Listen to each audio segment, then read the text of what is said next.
سرارای کو بهنودانا ورزیه لدرگه و قطابخانه وکریه پروسه خواندن جی با آوای قطابخانه که آسایی تیدا بریوت شد.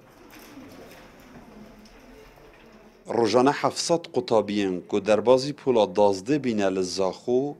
قصتاوه دکنو برکام مستایم بسپور و خوبخش وانین همی بابتیم و قناغه وردگرن.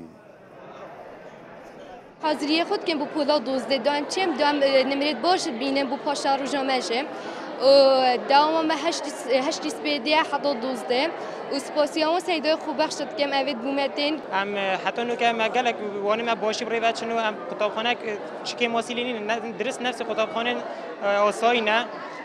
بابت این مال کتابخانه پولا 12 ما همی حتی نیو پتر جبوران دینه که اول نیستی که دو هی فهمید دوام میکنه هی وقت جامای افچند به آرمانجا بلند کرنا آستزانستی لدوره جلای اکتیا قطابیان کردستان و لزاخو هاتیه انجام دان. جارا دویل سر ایک قطابخانه سرارم تیتا وکرنی بخور وکرنی آوان قطابیا آرمانجا ما پی بلند کرنا آستزانستیل اسنور اداره سر بخویا زاخو کو هم هستت کن همی سالای که رجا در چونه بی آستین نجبر هنده اوده بتا هاندرک بهنده کو رجا در چونه پی بلند بدون.